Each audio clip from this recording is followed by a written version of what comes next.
El último tópico que vamos a cubrir es el de generaciones traslapadas. Déjenme entonces tratar de motivar un poco la importancia de este tópico. El supuesto que típicamente hemos utilizado en los modelos que hemos visto ha sido el de agentes representativos. Y este supuesto puede ser algo restrictivo en algunas circunstancias. Como hemos dicho antes, en otras circunstancias puede ser perfectamente natural y normal trabajar con un supuesto como este.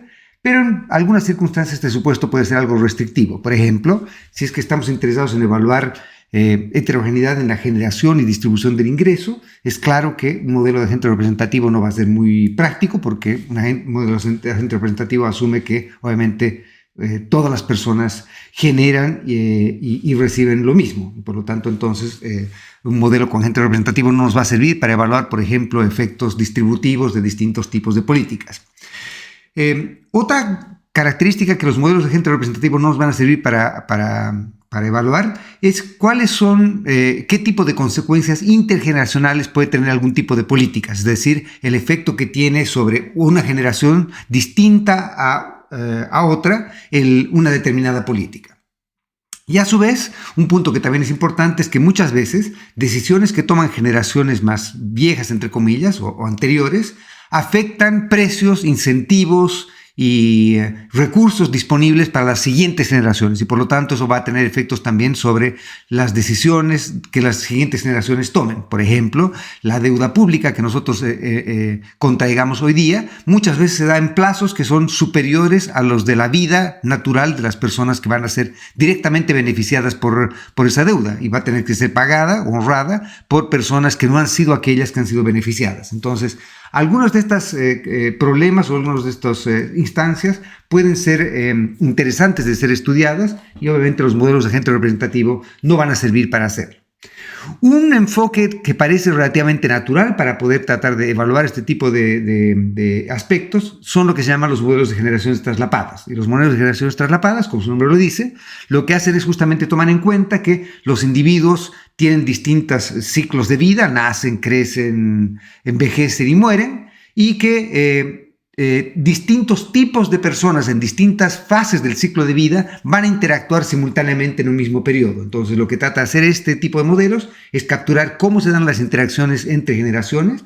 A su vez, este tipo de modelos sirve muchas veces para analizar efectos de distintas políticas, de distintas cosas que se pueden hacer y las repercusiones que tienen sobre cómo las personas toman decisiones en el ciclo de vida.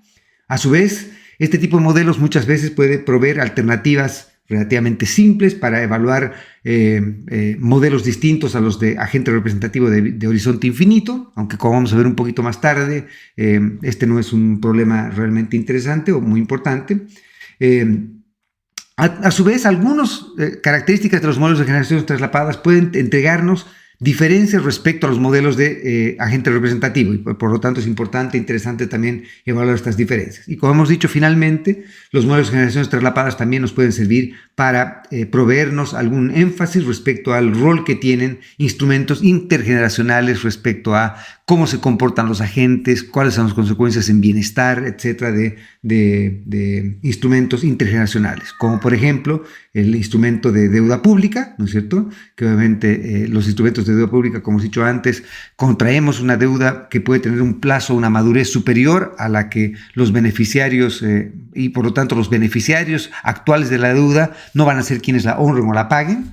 Otro aspecto es el de seguridad social, ¿no es cierto? El hecho de que sea un hecho concreto y claro es que todos, independientemente de avances de ciencia y medicina, por lo menos por ahora, no somos inmortales, y por lo tanto el hecho de saber que a su vez va a haber algún tipo de depreciación en nuestro capital humano o en nuestro trabajo, que va a hacer que vamos a tener que dejar de trabajar y por lo tanto vamos a tener que ahorrar para la vejez. Distintos esquemas de seguridad social pueden ser analizados utilizando este enfoque. Bien, partamos entonces presentando un modelo simple de generaciones traslapadas. Y este modelo va a ser tremendamente simple y caricaturesco en el fondo, porque lo que intentamos es simplemente enfatizar algunos de los mecanismos mediante los cuales podemos utilizar este tipo de modelos. Y obviamente este tipo de modelos puede ser hecho complejo o puede hacerse lo más complejo en distintas dimensiones. Vamos a partir entonces asumiendo que hay dos tipos de agentes y que estos dos tipos de agentes viven solamente dos periodos. Entonces una persona nace, tiene un periodo de juventud, llamémoslo, y un periodo de vejez, llamamos que sería el segundo periodo. Por lo tanto, entonces vamos a asumir que los agentes cuando son jóvenes pueden trabajar y pueden ahorrar. Entonces los jóvenes pueden trabajar y pueden ahorrar. ¿Y por qué ahorran los jóvenes? Porque cuando son mayores ya no trabajan. Por lo tanto, las únicas personas que ofrecen trabajo en el mercado laboral son aquellos de la generación joven, entre comillas. Y obviamente el hecho de que no puedan trabajar cuando son viejos hace que tengan incentivos para ahorrar, para poder financiar su consumo cuando se retiraron. ¿Okay? Entonces los agentes viven 2 periodos los agentes en el primer periodo son jóvenes y en el segundo periodo son mayores. A su vez vamos a asumir que en cada generación entonces existen estas 2 generaciones simultáneamente. Existen la generación que ahora es joven, la generación que ahora es mayor o es vieja, entre comillas, y vamos a asumir que la tasa de crecimiento de la población sigue un crecimiento n. Entonces la tasa de crecimiento es n y estamos asumiendo acá que este crecimiento podría ser positivo, podría ser negativo, podría ser cero, da un poco lo mismo acá. Entonces vamos a asumir que hay L sub t personas jóvenes, ¿sí? Hay L sub t personas jóvenes y hay, por lo tanto, L sub t menos 1 sería la cantidad de personas que son de la generación vieja, entre comillas, hoy día y que fueron jóvenes en el periodo t-1. Entonces, en el periodo t tenemos L sub t jóvenes y L sub t-1 de la generación de adultos mayores, entre comillas. ¿Ok? Y por lo tanto, entonces, como estamos asumiendo que la población crece a una tasa fija n, entonces el número de gente joven acá va a ser en el periodo t, va a ser simplemente 1 más n veces el número de gente que era joven en el periodo anterior y que es mayor en este periodo. Obviamente, uno podría hacer mucho más complejos estos modelos, por ejemplo, endogenizando este n, haciendo que hayan decisiones endógenas de fertilidad que toman la generación cuando es joven respecto a cuántos hijos van a tener y cuando sean viejos, entonces van a tener una interacción con, entre comillas, sus hijos. ¿Ok? Entonces vamos a asumir que tenemos los hogares o las personas, y las personas hay 2 tipos de personas en cada periodo, los jóvenes y los adultos o mayores, y finalmente vamos a asumir a su vez que hay empresas y que estas empresas lo que hacen es que contratan trabajadores, recuerden que los únicos que trabajan en el periodo T son los trabajadores, por lo tanto la función de producción, el único bien que se produce Y, va a estar bien dado por una función de producción que depende del nivel de empleo de jóvenes en el periodo T, y el stock de capital que se trajo del periodo anterior. Lo mismo que hemos discutido antes, ¿no es cierto? Entonces, el stock de capital que se trajo del periodo anterior, vamos a ver en un minuto más, que va a provenir justamente del ahorro de la gente que era joven en el periodo anterior y que en este periodo se ha transformado en stock de capital. Si llevamos todo a unidades per cápita, entonces dividimos todo por L, por el número total de trabajadores en el periodo T, Y sobre L sería entonces el producto per cápita. Y esta función de producción, dividiéndola por L, la podemos expresar como una función que depende solamente del stock de capital por unidad de trabajo. A su vez vamos a asumir, para hacer la aritmética simple, obviamente podemos hacer las cosas un poquito más complicadas si es que esto no es así, pero vamos a asumir que la depreciación es 0, es decir, que la inversión va a ser igual al stock de capital en el periodo T, ¿sí? Menos el stock de capital en el periodo T-1. No va a haber una fracción no depreciada o una fracción depreciada del stock de capital. El stock de capital no se deprecia. ¿Okay? Otra vez esto es simplemente algo conveniente que estamos haciendo. Bien, vayamos entonces a tratar de resolver este problema. Entonces vamos a partir presentando el problema que resuelve cada agente en cada periodo, ¿no es cierto? Entonces lo que hace el individuo, que vive 2 periodos, vive cuando es joven y vive cuando es adulto mayor. Vamos a asumir entonces que el subíndice 1 o el subíndice 2 denota si la persona es joven o si la persona es mayor. Entonces, el subíndice 1 quiere decir que la persona es joven y en el subíndice 2 quiere decir que esta persona que es mayor, ¿okay? que es vieja, entre comillas. La función de utilidad entonces de cada individuo depende de su consumo cuando es joven y de su consumo cuando es mayor. ¿Okay? Y entonces lo que tenemos es que el individuo en el periodo T, este individuo en el periodo T ha nacido en el periodo T, es joven en el periodo T, y en el periodo siguiente, en el periodo T+1, va a ser obviamente viejo. Y esta persona no vive más de 2 periodos. En el tercer periodo, digamos en el periodo T+2, esta persona ya dejó de existir, le han hecho una misa o lo que fuera, y esta persona ya no está más. ¿Ok? Y a su vez estamos asumiendo que el factor de descuento está entre 0 y 1 para entender que una persona cuando es joven obviamente valora su futuro, pero valora menos que el presente. Finalmente entonces tomamos las restricciones presupuestarias de este individuo y este individuo entonces cuando es joven tiene que decidir cómo va a usar sus fondos. Y hay dos maneras de usar sus fondos. La primera manera de usar sus fondos es consumiendo cuando es joven. Y la otra manera es posponiendo el consumo cuando joven y ahorrándolo. ¿Ok? Entonces, este sería el uso de fondos cuando es joven. ¿Qué otra cosa puede hacer el individuo cuando es joven? ¿Cómo financia esta decisión de cuánto consumir y cuánto ahorrar? Bueno, la manera de financiar esto es que este individuo, cuando es joven, hemos dicho que trabajaba, y como hemos asumido que la función de utilidad no dependía del ocio, y por lo tanto como el ocio no es un bien valorado, entonces la persona lo que va a hacer es que va a ofrecer todas las unidades de tiempo que tiene disponible para trabajar. Y al ofrecer todas las unidades de tiempo disponible para trabajar, vamos a normalizar eso a una sola unidad, entonces W por 1 va a ser el ingreso laboral que recibe esta persona. Trabaja una unidad de tiempo y recibe un salario W por esa unidad de tiempo. Entonces W es el salario real que recibe esa persona, que para la persona en este momento es un estado, ¿no es cierto? Es un estado controlable. El salario no es una variable que el individuo toma paramétricamente, y en equilibrio el salario se va a determinar por el equilibrio entre oferta y demanda de trabajo. ¿Ok? En el siguiente periodo la persona es adulta, mayor, y por lo tanto, ¿qué hace? Como fuente de fondos, lo que hace es recibe el ingreso, el principal, más el interés por haber ahorrado S. Entonces, ese es el ahorro que tuvo cuando joven. Entonces, cuando se retira, recibe el ingreso, recibe el principal, y a su vez recibe un retorno que va a ser la tasa de interés real por haber ahorrado, ¿no es cierto? Estamos asumiendo a su vez que no hay incertidumbre acá. Entonces, todo esto es lo que tiene como ingresos. Obviamente hemos dicho que no puede trabajar cuando es adulto mayor y por lo tanto entonces no hay ingresos laborales acá. El único ingreso que tiene es este ingreso financiero. Podría obviamente también recibir transferencias de sus hijos, yo qué sé, ese tipo de cosas, pero estamos asumiendo acá que no hay ninguna, que ni los padres se preocupan de sus hijos, ni los hijos se preocupan de los padres, cosa que obviamente en la vida real no es así, y podemos discutir, si desean, en algún minuto, cómo podríamos, qué ocurriría si es que cambiamos ese supuesto. Por lo tanto, entonces acá tenemos, este es el ingreso total que reciben la gente cuando es mayor. ¿Y qué hace el siguiente periodo? El siguiente periodo lo que hace es consumirlo todo. ¿Por qué no ahorra nada el siguiente periodo? Porque como hemos dicho, las personas cuando son mayores no tienen incentivo a ahorrar nada, porque si ahorrasen algo, como el siguiente periodo no están vivas, al haber ahorrado algo es simplemente dejar plata, yo qué sé, enterrada en el jardín, ¿no es cierto? Y esa plata obviamente no le sirve a nadie porque nadie sabe que hemos enterrado esa plata en el jardín. Obviamente, si es que nosotros, por ejemplo, nos preocupásemos y pusiésemos en nuestra función de utilidad, además de este término, por ejemplo, la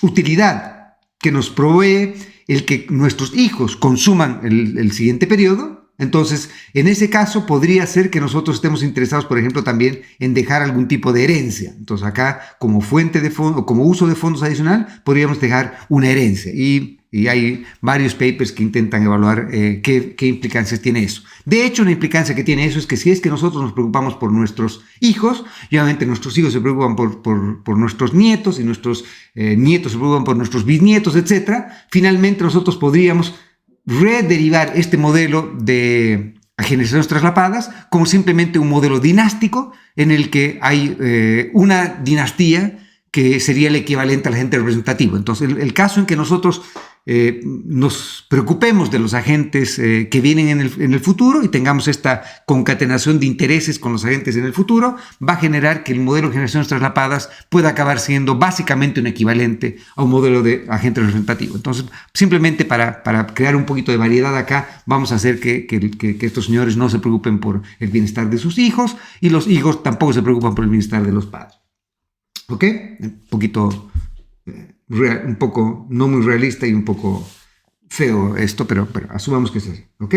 Finalmente, entonces, ¿qué podríamos hacer esto? Estas dos restricciones son restricciones de flujos y podríamos volver esto es una restricción de stock, ¿no es cierto? La manera de hacer eso es simplemente despegamos S de la primera ecuación y despegamos S de la segunda ecuación y representamos esto en términos de una restricción de stock, de valor presente, ¿no es cierto? Entonces, el consumo en valor presente tiene que ser igual, el valor presente del consumo tiene que ser igual al valor presente de los ingresos que recibimos. Pero en este caso, el único ingreso que recibimos es el ingreso laboral, porque hemos dicho que cuando somos mayores no recibimos ningún ingreso.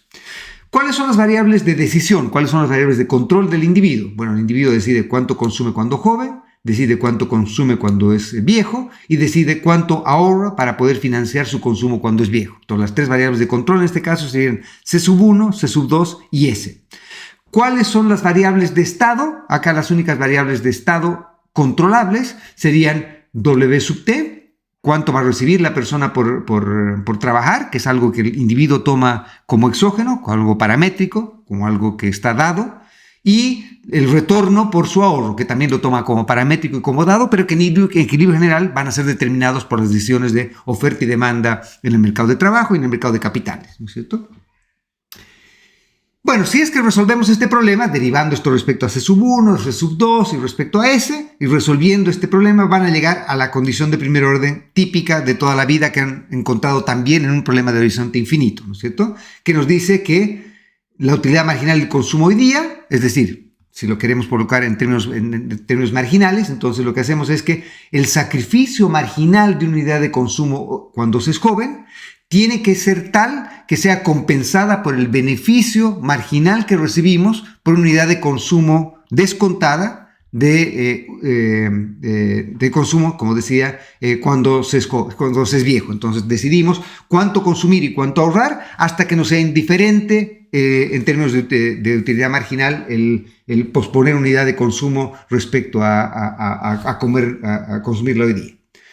Implícitamente entonces lo que podemos hacer es que dada esta condición de primer orden y dada esta restricción presupuestaria, podríamos implícitamente resolver por cómo se determina la función de ahorro. Y como hemos dicho antes, dado que C1, C2 y S son variables de control, las variables exógenas, entre comillas, o estado controlable, son simplemente el salario y la tasa de interés. Y por lo tanto, entonces, la función ahorro, el ahorro de estos individuos, su función de ahorro, va a depender del salario y de la tasa de interés. ¿Qué podemos decir de cómo se va a ver esta función de ahorro y cómo se va a ver la relación que tiene el ahorro con el salario y con la tasa de interés? Eso va a depender de algunas cosas que vamos a discutir. Si, por ejemplo, la función de utilidad es separable, como ocurre acá, y a su vez la función de utilidad es cóncava, es decir, que la segunda derivada es menor que cero, entonces se puede demostrar, es relativamente fácil hacerlo y por favor traten de hacerlo ustedes, se puede demostrar que la función de ahorro va a ser una función que va a ser creciente en el salario,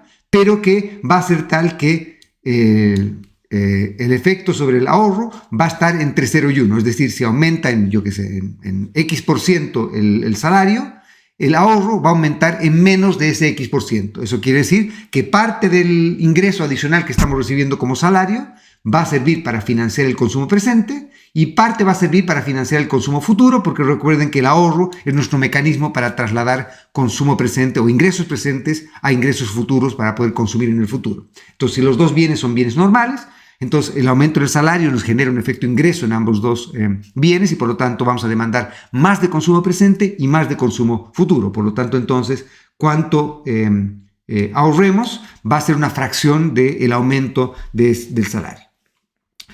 ¿Qué otra cosa podemos decir de esta función de ahorro? Bueno, la otra cosa que podemos decir es que obviamente depende de la tasa de interés.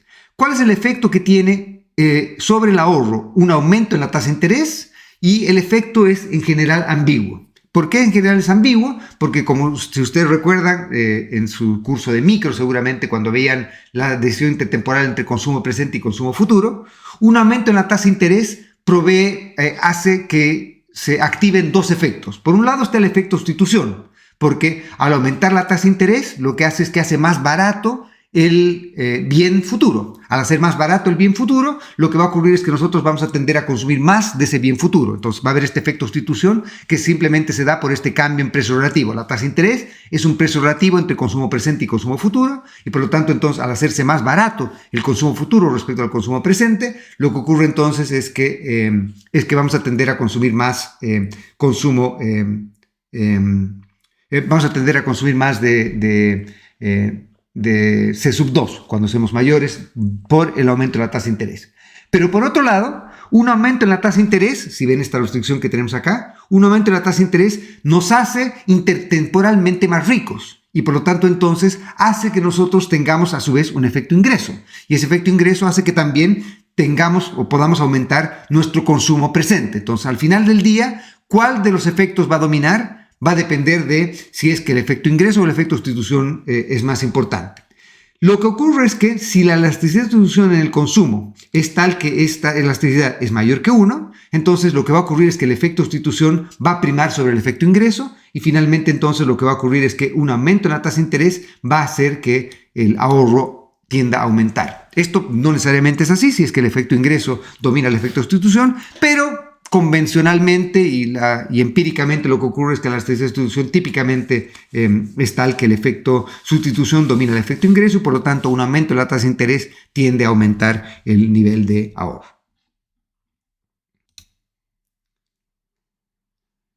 Bien, pasemos ahora a ver entonces cómo se resolvería el problema de la firma. Entonces estamos asumiendo que tenemos una firma representativa y la firma lo que hace es que utilizando la combinación de capital y trabajo, ¿no es cierto? Utilizando la combinación de capital y trabajo, lo que hace la firma es, combinando capital y trabajo, produce el bien Y, y este bien Y es vendido a los agentes, que serían el agente joven y el agente viejo, y estamos asumiendo entonces que como hay un solo bien, lo estamos utilizando como numerario, y el precio relativo de ese bien va a ser 1.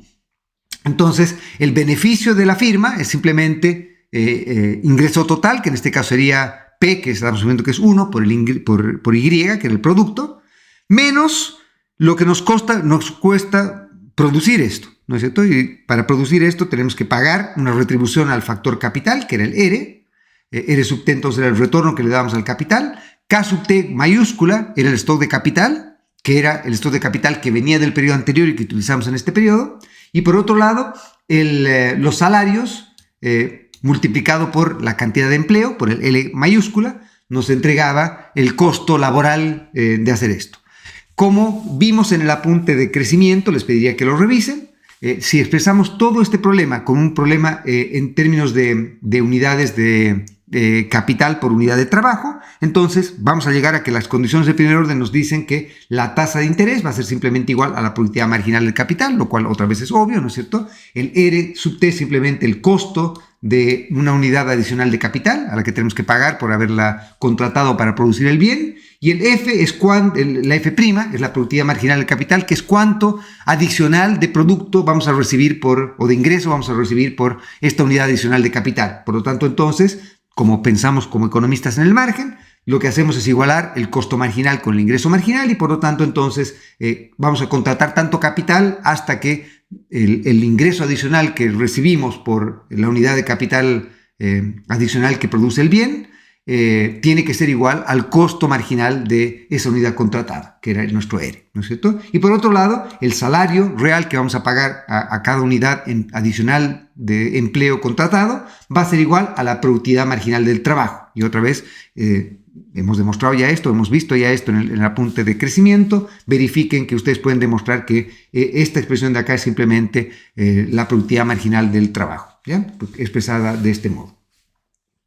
Finalmente, entonces, lo que hacemos es, dadas las decisiones óptimas de las empresas y dadas las decisiones óptimas de cada uno de los individuos, de cuánto consumir cuando joven, cuánto consumir cuando viejo, cuánto ahorrar, lo que hacemos ahora es evaluar los equilibrios en los mercados de bienes, equilibrios en el mercado de trabajo también, ¿no es cierto? El equilibrio en el mercado de trabajo es bastante trivial. ¿Por qué? Porque hemos dicho que la oferta de trabajo es inelástica, porque como no demandábamos ocio, como el ocio no era un bien normal, ofrecíamos todo el trabajo y el trabajo va a ser contratado a este salario W. Entonces, el equilibrio en el mercado de trabajo es como trivial. Y el equilibrio en el mercado de bienes nos va a llevar a que finalmente tengamos que se tiene que dar también el equilibrio en el mercado de capitales, donde el total que se ahorra en un periodo, que es el ahorro que hacen los jóvenes, tiene que ser tal que sea utilizado como el stock de capital disponible para el próximo periodo, ¿sí? O sea, la inversión tiene que ser igual al ahorro. ¿Qué quiere decir eso entonces? Vean que esta función S era la función implícita del ahorro de cada individuo. Hemos dicho que cada individuo cuando es joven, ¿no es cierto? Hemos dicho que L sub t era el total de individuos jóvenes que había en el periodo t. Por lo tanto, esta expresión completa de acá lo que nos dice es cuánto es el ahorro total de la economía, el ahorro agregado de la economía. Y este es el stock de capital total de la economía disponible el próximo periodo para la producción, la inversión, y por lo tanto entonces el KT más 1 es simplemente igual al ahorro. Entonces, inversión igual a ahorro. Y si expresamos esto en términos otra vez de unidades per cápita, tenemos que dividir este KT más 1, este KT más 1 lo dividimos por LT más 1 mayúscula. Al dividir por LT más 1 mayúscula tenemos el K chiquito. Y para multiplicar, entonces, como hemos dividido por LT mayúscula esta parte de acá, tenemos que dividir por LT mayúscula este término de acá. Al dividir por LT mayúscula tenemos que L sub t dividido L sub t más 1, que sería el total de personas que viven en el siguiente periodo, nos da el 1 más n que está acá, ¿sí? Y finalmente, ahora imponemos las condiciones de equilibrio. Hemos dicho que el salario y la tasa de interés eran tomadas como variables de estado por los individuos, pero en realidad son estados controlables. ¿Por qué? Porque la tasa de interés y el salario resultan de las decisiones de optimalidad en el mercado de trabajo y en el mercado de capital. Y por lo tanto, entonces, donde aparecía W, podemos colocar esta expresión de acá como función de K, y donde aparecía la tasa de interés, en este caso del próximo periodo, la colocamos como la productividad marginal de capital, pero el próximo periodo. Por lo tanto, entonces, esta función de acá que tenemos nos entrega una ecuación no lineal, muy probablemente, si es que esta S es no lineal, una ecuación en diferencia que nos va a describir la trayectoria que va a tener el stock de capital por unidad de trabajo en el tiempo, porque vean que acá tenemos que KT más 1, yo lo puedo expresar como una función de KT, y de KT más 1. Entonces lo que nos dice esto es que dado una condición inicial, dado el stock de capital por unidad de trabajo de día, esta ecuación que tenemos acá nos va a determinar cuál es el stock de capital del próximo periodo. Sabiendo cuál es el stock de capital del próximo periodo, vamos a ver el stock de capital del periodo T más 2, T más 3, T más 4, etc. Entonces, esta ecuación no lineal en diferencia nos dictamina cómo es la dinámica de la acumulación del stock de capital. Y una cosa que puede ocurrir es que obviamente si esta función es muy no lineal, puede ocurrir que esto nos lleve a distintos equilibrios múltiples. Equilibrios múltiples en el sentido de llegar a un equilibrio de estado estacionario en que llegamos a un K estrellita donde el K sub t es igual al K sub t más 1. Llamamos a eso que el K de estado estacionario. Y lo que puede ocurrir si es que esta función es no lineal es que hay múltiples equilibrios. Es decir, que hayan varios valores en los cuales KT y KT más 1 sean iguales, ¿sí? En ese tipo de casos, entonces, decimos que tenemos un modelo con múltiples equilibrios. Algunos de estos equilibrios pueden ser estables. Algunos equilibrios son aquellos en los cuales, dependiendo de la condición inicial, vamos a tender a converger hacia un valor único y estable. Y otros pueden ser equilibrios inestables, ¿no es cierto? Y por lo tanto, entonces, que bajo ciertas condiciones, más bien podríamos llevar a una acumulación al infinito o a una desacumulación total de esto de capital. Y este es un punto que típicamente también ocurre en modelos no lineales y fundamentalmente también en modelos de generaciones traslapadas, en los cuales equilibrios múltiples pueden ocurrir.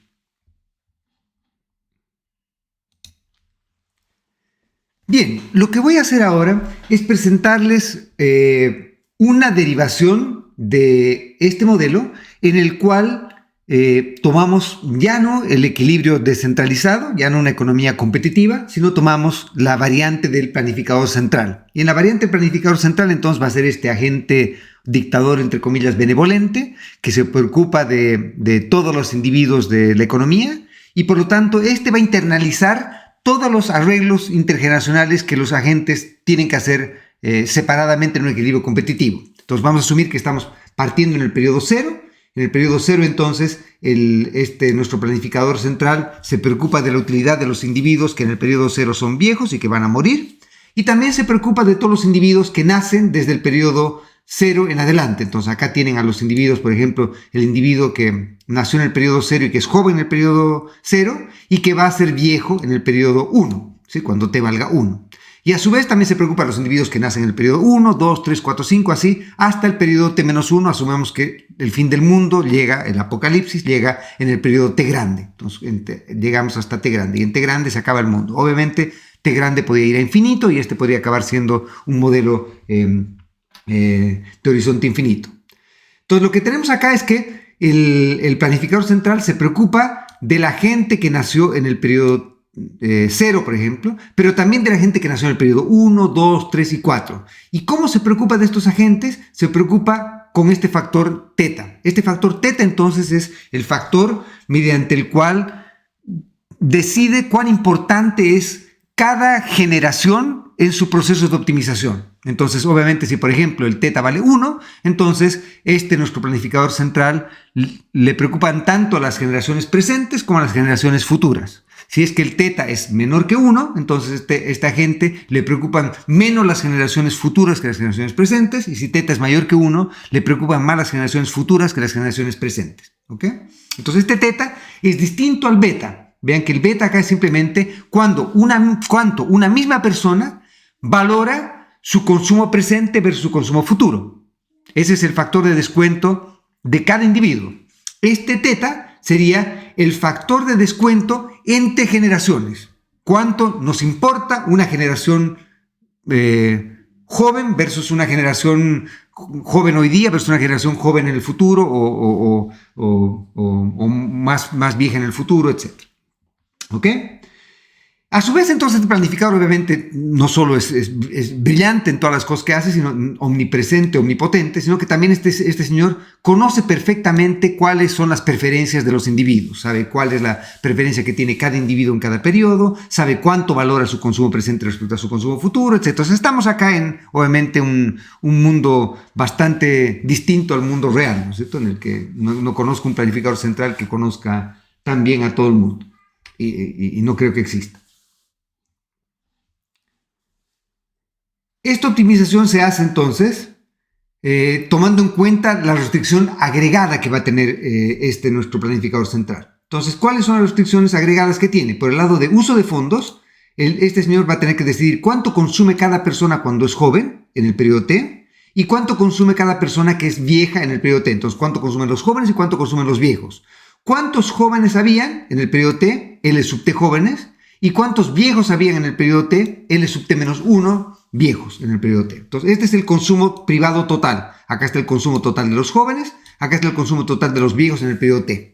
¿Qué otra cosa tiene que decidir? La otra cosa que tiene que decidir es cuánto invertir. Y lo que estamos diciendo es que la inversión va a ser cuánto stock de capital lleva al próximo periodo menos el stock de capital que existe ahora. Recuerden que estamos asumiendo que la tasa de depreciación es 0. ¿No es cierto? Entonces, si ustedes llevan el KT al otro lado, KT más 1 menos KT sería simplemente la inversión total, ¿sí? No hay depreciación acá. Si quisieran poner depreciación, habría depreciación, no va a afectar radicalmente nuestros resultados. Y finalmente, entonces, todo esto tiene que ser financiado ¿con qué? Con lo que se produce. Y lo que se produce entonces es el resultado de la función de producción, que depende del stock total de trabajadores jóvenes y de la cantidad de stock de capital que se trajo del periodo anterior, ¿sí? Si es que, otra vez háganlo ustedes con calma, si es que se expresa todo en unidades per cápita, ¿no es cierto? Si lo expresamos todo en unidades per cápita, esta sería la restricción en términos de unidades per cápita. ¿Qué tiene que hacer entonces nuestro planificador central? Tiene que decir cuánto consume cada persona en cada periodo cuando es joven, qué es lo que consume cada persona en cada periodo cuando es vieja, y cuánto de stock de capital llevamos de un periodo a otro en todos los periodos. ¿Ok? Entonces, si ustedes resuelven ese problema de C sub 1, derivan esto respecto a C sub 1, respecto a C sub 2 y respecto a KT más 1, van a encontrar estas dos ecuaciones de Euler luego que han eliminado el multiplicador de Lagrange asociado a esta restricción que tienen acá. ¿Ok? Entonces, van a encontrar esta condición que es una condición intergeneracional e intratemporal, que nos dice cómo el planificador central decide cuánto debiese consumir el joven versus cuánto debiese consumir el adulto en un mismo periodo. Entonces, esta es la relación que existe de la asignación óptima intergeneracional de consumos entre jóvenes y adultos mayores en un mismo periodo. Entendiendo que obviamente la unidad adicional que le entreguemos de consumo al joven tiene que ser compensada por el costo de sacrificar esa unidad de consumo en el adulto mayor. Entonces lo que hace es que obviamente toma en cuenta tanto el factor de descuento para la persona y toma en cuenta cuánto valora nuestro planificador a cada generación una respecto a otra, ¿sí? Y finalmente, la otra es la decisión intertemporal que nos dice cómo debiesen asignarse recursos intertemporalmente. Y esta es una ecuación que es muy parecida a la ecuación que habíamos derivado anteriormente, ¿no es cierto?, en la que tendríamos que cuánto consumimos hoy día cuando jóvenes va a tener repercusiones respecto a cuánto se puede consumir, cuando la otra generación va a poder consumir cuando joven el siguiente periodo. Si combinamos estas dos ecuaciones, quiere decir, por ejemplo, eliminar el C1T de acá. Si combinan estas dos ecuaciones van a llegar a esta ecuación intertemporal que nos resume la decisión de intergeneracional e intertemporal que tiene que tomar nuestro planificador central, ¿sí? Y por lo tanto, entonces, lo que nos está diciendo esto es muy similar a lo que de hecho no es muy similar, es idéntico a lo que habíamos encontrado en el caso de una economía descentralizada, ¿sí? Intertemporalmente vemos que la utilidad marginal del consumo, cuando se es joven en el periodo T, tiene que ser compensada, una unidad adicional de consumo cuando se es joven en el periodo T-1, tiene que ser compensada por el sacrificio de consumo que se tiene el siguiente periodo cuando se es viejo, que es justamente la misma condición que hemos obtenido acá. Exactamente la misma. Acá, reemplazando en lugar de R, simplemente lo que sabemos que es la productividad marginal del capital. Por lo tanto, entonces, esta ecuación es idéntica a la que habíamos obtenido en la solución descentralizada. Tomando a las dos ecuaciones que teníamos antes respecto a, como decíamos, las decisiones intergeneracionales y la decisión intertemporal, y definiendo como C1 estrella, C2 estrella y K estrella a los valores de estado estacionario, recuerden que todo está expresado en unidades de trabajo, ¿no es cierto? Todo está dividido por el L, en la economía centralizada, sabemos que en estado estacionario entonces tienen que satisfacerse estas dos condiciones que tienen acá. Déjenme enfatizar un poco esta última condición que tienen acá. Esta condición que tienen acá nos dice cómo debiese determinarse el stock de capital de estado estacionario. El stock de capital de estado estacionario debiese de ser tal que el retorno bruto al capital, esta parte que tenemos acá, con la productividad marginal metida por acá, tiene que igualar a 1 más n, donde n era la tasa de crecimiento de la población, dividido que era nuestra preferencia por distintos tipos de generaciones de agentes. Y esta es lo que se llama, esta relación es la que se llama la regla de oro modificada. ¿Y por qué se llama la regla de oro modificada? Porque la versión más simple de esto se llama la regla de oro o la Golden Rule, y la regla de oro es la regla o la condición que nos dice si es que tuviésemos que resolver el siguiente problema. ¿Cuál debiese ser el stock de capital o cuánto de stock de capital debiésemos acumular para maximizar en el largo plazo nuestro nivel de consumo? La respuesta a esa pregunta es simplemente encontrar cuál es el K estrella que hace que en el largo plazo hagamos lo mayor posible el consumo. Recuerden que la función objetivo de nuestros agentes no es maximizar el consumo, es maximizar su función de utilidad descontada. Pero si fuese la función maximizar el consumo nada más, no maximizar la utilidad descontada, sino maximizar el consumo, ¿cuál debía ser el stock de capital que debiésemos utilizar, acumular para maximizar el consumo? Por lo tanto, entonces, sabiendo que en estado estacionario, no distinguiendo entre jóvenes y adultos, en estado estacionario, el consumo tiene que ser igual a la producción menos la inversión, y la inversión en estado estacionario va a ser simplemente n veces K estrellita. Revisen con calma en su casa que efectivamente es así.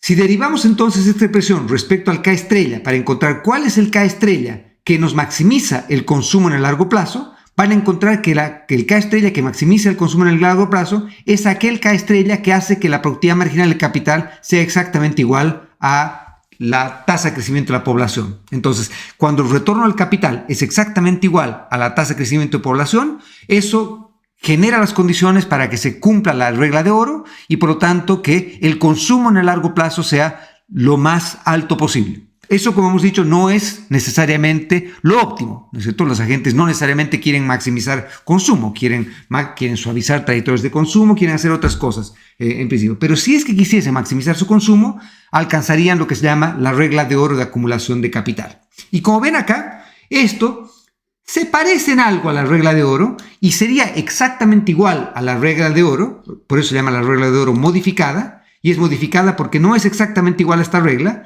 pero sería exactamente igual a esta regla si es que el teta fuese exactamente igual a 1. Si teta es igual a 1, lo que quiere decir que nuestro planificador central le importan tanto las generaciones jóvenes como las viejas, como las que vienen y como las que vendrán. Entonces, si el teta es igual a 1, este 1 se va a ir con este 1 y vamos a llegar a exactamente esta condición que tenemos acá. Entonces, óptimamente, el planificador central, si es que se preocupase tanto de las generaciones presentes como las futuras, entonces llegaría a la regla de oro, no a la regla de oro modificada, que es su óptimo en general, sino a la regla de oro pura, que sería el caso cuando el teta es igual a 1.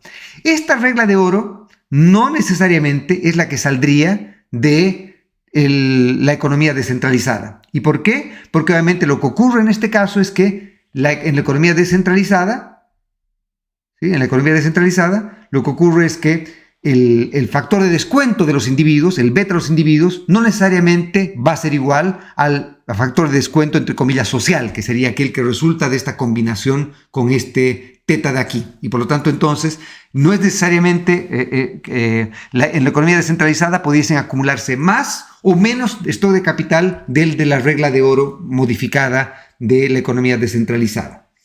Una característica de economías que se llaman dinámicamente ineficientes son economías en las cuales se cumple la condición que el retorno al capital en el largo plazo, que sería la productividad marginal del capital acá, es menor que la tasa de crecimiento de la población. Si es que la tasa de crecimiento de la población es mayor que la productividad marginal del capital, entonces lo que va a ocurrir es que vamos a tener una economía que va a ser dinámicamente ineficiente. Vamos a estar acumulando capital no a la tasa óptima. En general, en economías de mercado, típicamente esta condición es más bien al revés y por lo tanto se dice que típicamente se cumplen las condiciones de eficiencia dinámica. De hecho, para su control y para su trabajo, les estoy dejando un paper en el cual se discute algo respecto a la eficiencia dinámica o ineficiencia dinámica.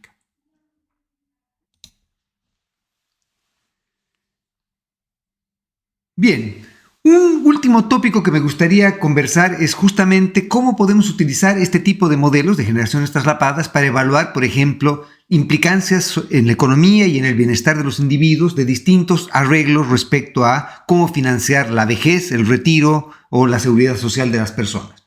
Típicamente los modelos de generaciones traslapadas son los candidatos más favorables para tratar de evaluar los efectos que tienen distintos tipos de sistemas de seguridad social, justamente porque nos permiten evaluar cómo los individuos se comportan en su ciclo de vida y cómo los individuos acumulan capital y qué implicancias tiene esto para su bienestar. Entonces, lo que voy a hacer ahora va a ser presentarles muy rápidamente los dos tipos paradigmáticos de modelos de regímenes de seguridad social que podemos tener.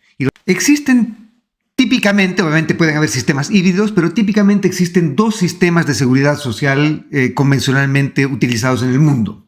Uno de ellos es el sistema que por lo menos, aunque agonizante, todavía está utilizándose en Chile, que es el sistema que se llama el sistema de capitalización individual y en inglés se lo llama el sistema fully funded. Y es fully funded porque está autofinanciado o es financiado por sí mismo. ¿Por qué? Porque obviamente los individuos cotizan o contribuyen a este sistema cuando son jóvenes y fruto de esa inversión que realizan cuando son jóvenes, financian sus pensiones cuando son adultos, ¿no es cierto? Obviamente acá requieren para que este sistema funcione que no hayan lagunas, este tipo de cosas, pero típicamente ese es el sistema que funciona de este modo. No hay un tercero entonces que sea requerido para financiar la pensión del individuo cuando es mayor.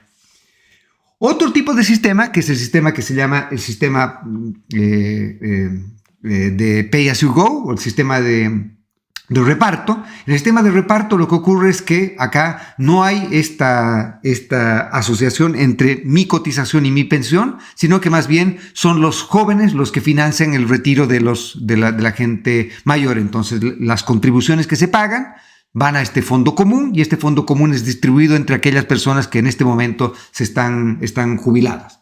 ¿Ok? Entonces, lo que vamos a tratar de hacer acá es tratar de discutir cómo estos dos tipos de sistemas, qué efectos tienen estos dos tipos de sistemas para la acumulación de capital, para la producción, para el consumo y finalmente para el bienestar de los individuos, y cuál de estos sistemas, entre comillas, es mejor.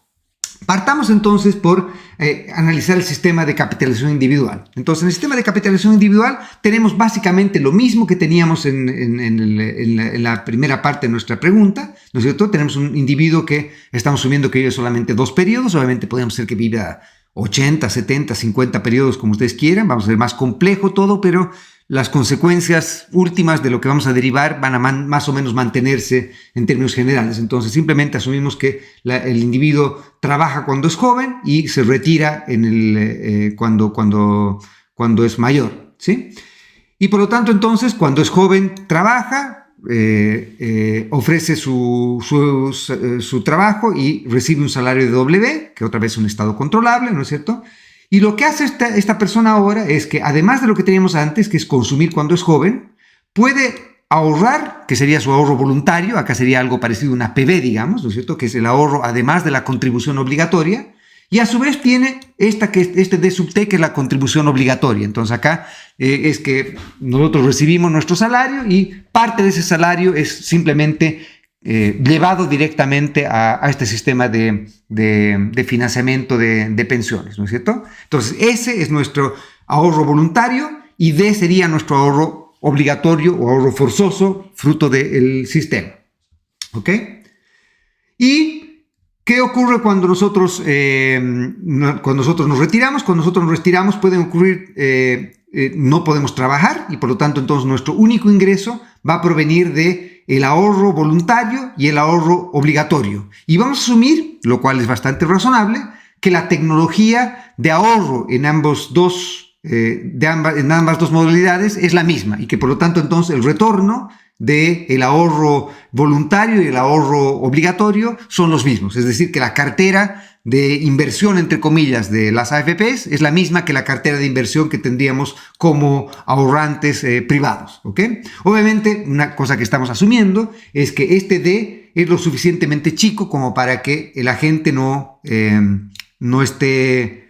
Si la gente antes hubiese querido ahorrar, yo que sé, un 10% de su sueldo y el D fuese un 20%, entonces obviamente sería subóptimo que el S fuese positivo. El agente querría, en este caso, prestarse, porque está acumulando demasiado, si es que ese fuese el caso. Obviamente acá sería difícil porque no habría mucho de quién prestarse, tendría que prestarse el propio fondo de pensiones, etc. Entonces sería un lío acá. Vamos a asumir entonces que este D no es lo suficientemente grande como para que sea una restricción activa el que el S tenga que ser negativo o igual a 0.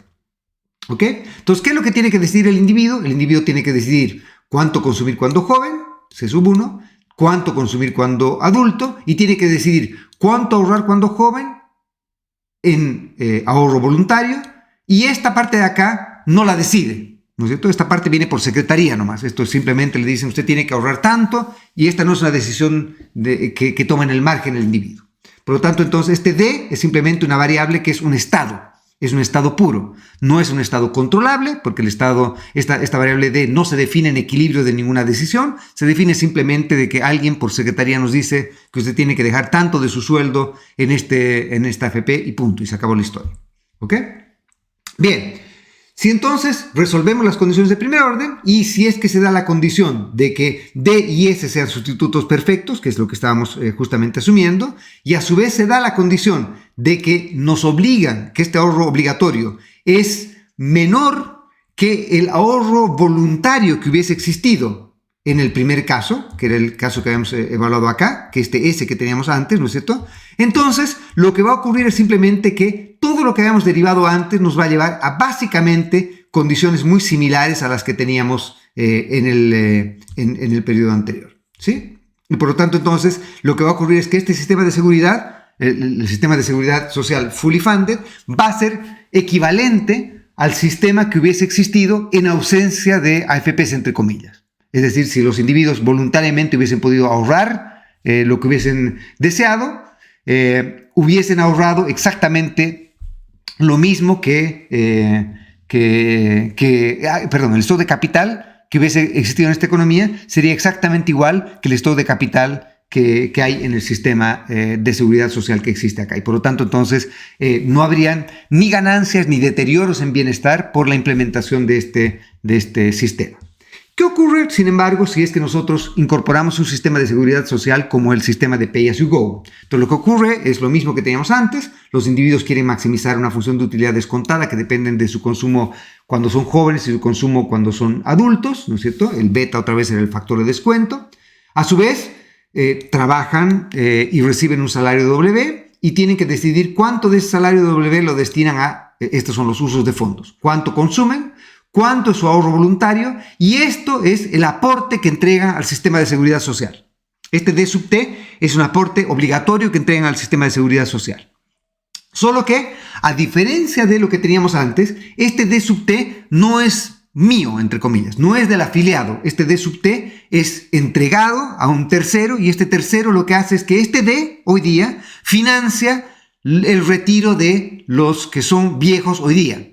Entonces, lo que va a ocurrir cuando yo sea viejo mañana, mi consumo de mañana va a depender de cuánto pueda haber ahorrado privadamente con el retorno que voy a recibir por haber ahorrado privadamente, por la tecnología que tengo de retorno acá, pero el sistema de seguridad social no me va a pagar lo que me pagaba antes. Lo que me pagaba antes era que simplemente me entregaba como retorno el mismo retorno de la tasa de interés que teníamos antes acá. ¿Sí? Porque hemos dicho que la tecnología de inversión del ahorro voluntario era igual a la tecnología de inversión del ahorro con pensiones.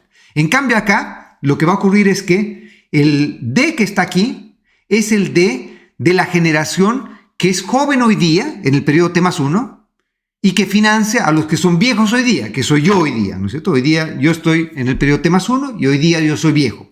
Entonces, lo que hago es, esto es el retorno que yo recibo por el ahorro privado voluntario que yo hago por mi cuenta, fuera del sistema de seguridad social, pero por otro lado, lo que hacen es retiran este D que me habían retirado a mí, ahora se lo retiran a los que son jóvenes en el periodo T+1 y me lo entregan a mí en términos per cápita. Y por lo tanto, acá, obviamente, el retorno va a depender de cómo sea el N. Si es que la población joven en el periodo T+1 es mayor que la generación joven en el periodo T, entonces este N va a ser positivo. Y si es que, por ejemplo, hay menos jóvenes en el periodo T+1 que en el periodo T, entonces voy a recibir menos de lo que yo aporté. No solo menos en términos absolutos, sino también intertemporalmente, porque obviamente el tener estos fondos hoy día es distinto a tener los fondos mañana, ¿sí? Y recuerden otra vez que este D sub T es determinado por secretaría, por algún Einstein en alguna institución pública, en este caso. ¿Ok? Y por lo tanto, entonces, las variables de control serían otra vez C sub 1, otra vez C sub 2 y otra vez S sub T. DT y DT+1 son variables de estado exógenas, W sub T y RT+1 son variables de estado controlable. ¿Sí? Y lo que va a ocurrir acá, entonces, es que acá tendríamos entonces nuestra decisión de intertemporal, que es la misma que teníamos antes, ¿no es cierto? La decisión intertemporal de optimalidad es la misma, pero lo que va a ocurrir acá es que, a diferencia de lo que teníamos antes, el ahorro en el periodo T va a ser igual a simplemente ahora una función que tiene que ver con el N, ¿sí?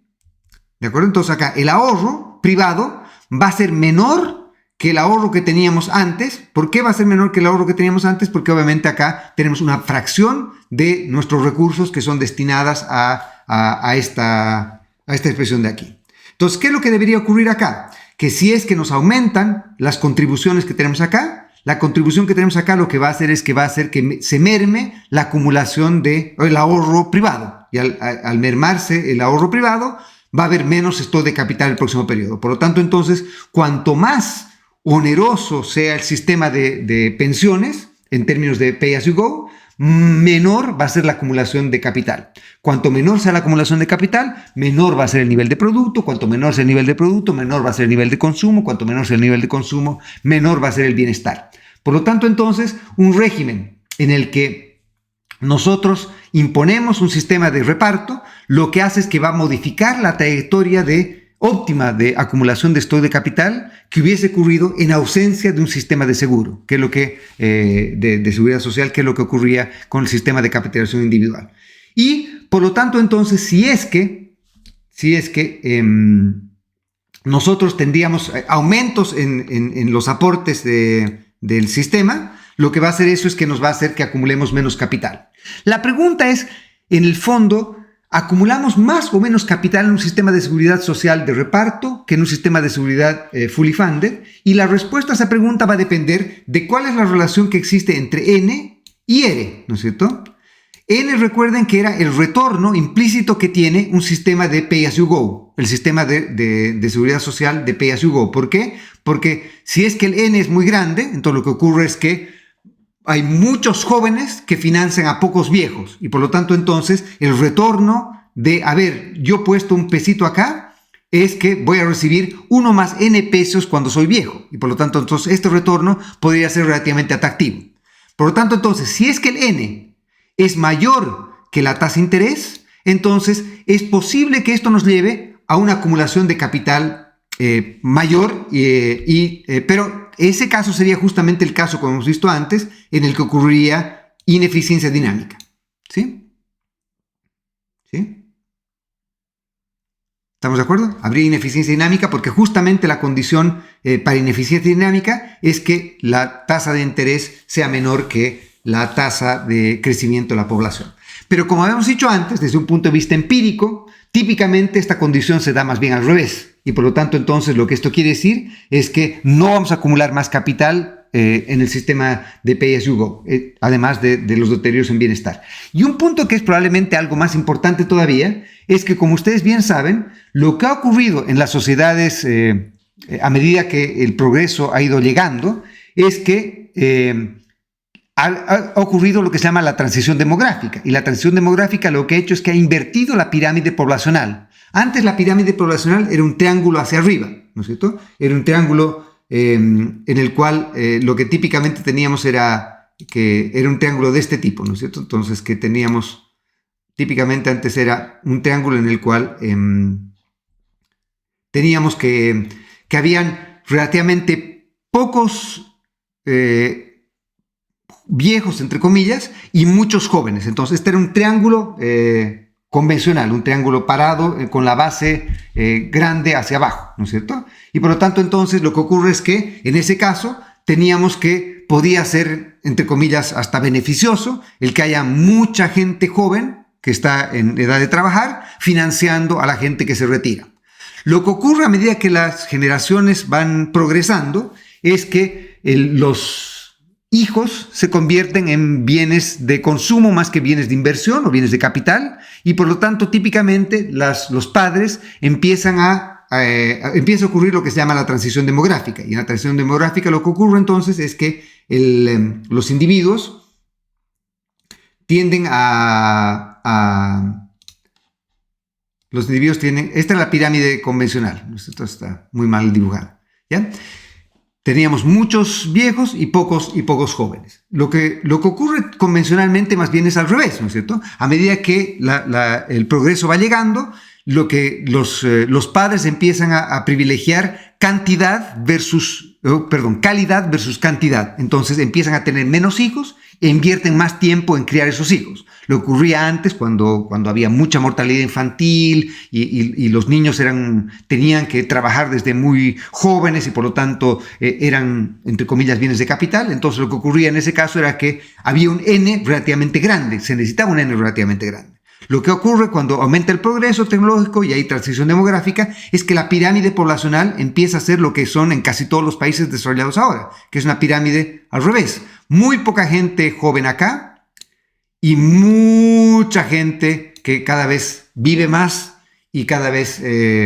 y por lo tanto entonces lo que ocurre es que en ese caso estamos en el peor de los mundos porque tenemos cada vez menos gente joven teniendo que financiar el retiro de gente mayor. Entonces, en los países en los que todavía persiste el sistema de pay as you go, ese sistema es inviable desde un punto de vista financiero y es muy parecido a lo que sería un esquema de juego Ponzi, ¿no es cierto? En el cual tenemos esta pirámide invertida en el que tenemos La gente que ya está en el juego va a recibir algo, pero la gente joven hoy día tiene escasa probabilidad de poder recibir algo en el futuro. ¿Por qué? Porque este sistema va a tender a quebrar, ¿no es cierto? Entonces, típicamente, esa es la segunda razón por la cual un sistema de seguridad del tipo pay as you go convencionalmente no es recomendable, porque este tipo de sistema es financieramente insostenible. Muy bien, dejemos entonces las cosas acá.